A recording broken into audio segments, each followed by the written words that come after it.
Today's episode is brought to you by Mazars. SoundCartel. There's the elevator pitch, and then there's pitching in conversation. But the trick is to not make people feel like you're pitching to them.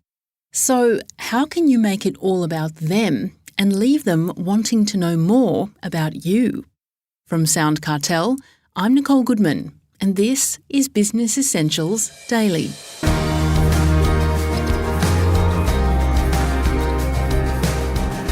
You've met someone at a function who asks you what you do. Don't be tempted to serve the stock standard elevator pitch, warns Andrew Ford of personal branding company Social Star. It's robotic, it's impersonal, and it doesn't allow for a natural flow of conversation. Long after you leave a social gathering, Andrew says, people will have forgotten much of what you've said, but they will remember how you made them feel. So don't start off on the wrong foot. Andrew has developed a 5-step pitch structure, and with a little bit of practice, it'll help you connect with clients in a more natural and personal way. First, Chris Ashmore asks, why is a good pitch important? A good pitch is important because it's the tip of the sword of the sales process. Anytime you walk out the door, you're going to bump into somebody that you know, you're going to have an opportunity to talk, someone's going to call you on the phone, and you've got to be ready with something to say that is compelling and memorable, not just because they might be a customer, but even more important, they might be a referrer for your business in the future. Mm-hmm. And if they can't remember your pitch and repeat it, then it's a wasted opportunity. But you're not a fan of the stock standard elevator pitch that we hear so much about. Well, an elevator pitch is used as a proactive way. You know, you've got the perfect person in the elevator. You can give them a minute of content for them to remember. The problem with that is it's one way. It's push. It's no different to doing, telesales and calling someone and interrupting their time to give them your message. The way I've designed my pitch process is to engage them first, and then they are asking you questions about your business. Mm-hmm. So it's proactive from their perspective, which means they're actually going to be engaged rather than forcing something upon them. Well, let's have a look at your pitch process. How does that work? Sure. So there's 3 main parts. There's 5 sections, but 3 main parts. And for anyone to make a decision about you and your business, there's 3 things they need to know. Firstly, they have to have a problem. So you've got to articulate what the problem is and get them to say, yes, I have that problem. Or if they don't have the problem, that they understand what the problem is. Because if there's no problem, there's no need for a solution. The second part is, well, what is the solution? So therefore, you need to solve the problem, but what most people get it wrong is it's not your product. There is a solution to that problem that is a match, and your product, is part of the solution, but you can't pitch your product yet. You've just got to talk about the problem. Then the last bit is, why would they get you to do it?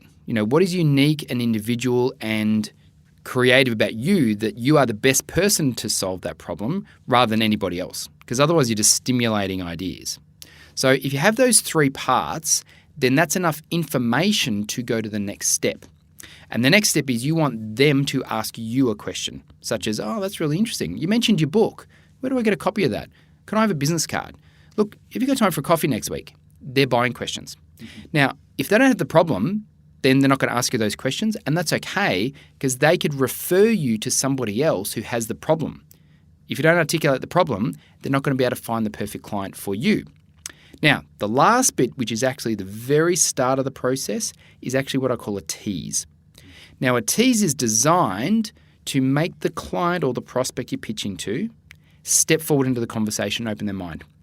Because someone might talk to you, but they're not really interested until you engage them and they ask you the first question. They have to ask the first question, otherwise they're passive in the process and you're just selling to them instead of them buying from you. That's the whole difference. This is what e-traction is all about, is the client moving in your direction rather than you moving in their direction. Because you know what it's like, if you move towards them, what are they going to do? They're going to move back. Mm-hmm. You want them to come to you, and the tease is designed for that. Then the second part is the delivery length.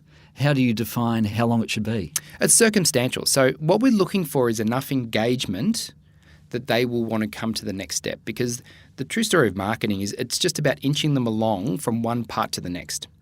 The things where people go wrong is they go, oh, I've just met somebody, can you buy my product? Relationships are not formed like that.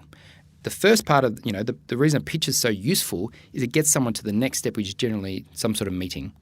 A phone call, an asset delivery like a book, or some sort of, have a coffee, something like that. And that's a super useful part of the process because in that section, when you go to the next level, that's where you can start talking about products because they've shown enough interest to go along that journey. And the sales process is different for all companies, but I guarantee you if you do pitching well, because you get an opportunity to pitch all the time, every day. There's not a day I don't bump into someone I know, right? There's not a day I don't talk to somebody sometime. I kid you not, we've picked up clients who are Uber drivers because they go, making chit-chat, what do? You give them the pitch. Oh, we help people do you ask them questions. So what do you do on the side? Oh, actually, I'm trying to get this new business started. Perfect client. So it doesn't matter where you are. You're always talking to people and it shouldn't feel like you're selling. It should feel like they're asking you questions and you're just answering them. That's a far better way to pitch than every time I meet somebody, I'm at a barbecue and everyone thinks, God, who's this guy trying to sell stuff? They're just asking me questions, I'm just giving them answers. Well, the third part of your process is storytelling. What makes a good story? Stories are ones that people can relate to. Absolutely, and stories sell. So in the problem area, instead of me saying stats and facts of so forth, I could say, my friend just was at NAB and, he just got the sack because they've just, Did you hear the story on the news? Yeah, I heard it. Oh, great. So how do you feel about that? What's happening in your business? Because it depends on circumstances. And so what we're doing, we're just having a conversation. But it's a story-based rather than me trying to tell them through my 12-step sales process. You know what I mean? It's really about engaging them. It's not about me. I already know what I do. It's about them understanding what I do through telling things that they can relate to. And so depending on the audience, the stories will differ. If I'm in a business context, it'll different to a social context. If I'm on stage, it'll differ than if I'm writing a blog. But the process and the structure is exactly the same. But there's a lot in the process, so is it just a matter of practice makes perfect? Correct. Well, there's only 5 bits. So if you can remember the problem, solution, and why you, and it doesn't even have to be in that order. You just have to get that content into it. And if you know what your introduction is, they're asking what's next. So really, if you can remember those 3 bits in the middle, that's the essence. And I suggest everyone write it down. We have a 1-page performer for our clients. You write it down, and the first time you deliver it, it feels a bit awkward because you know you're going through a process, but you don't want them to know you're going through a process. It should feel like a conversation. And so you do it a few times, and then after a while, you're doing it naturally. Like anything, you get the muscle memory. That was Social Star founder Andrew Ford.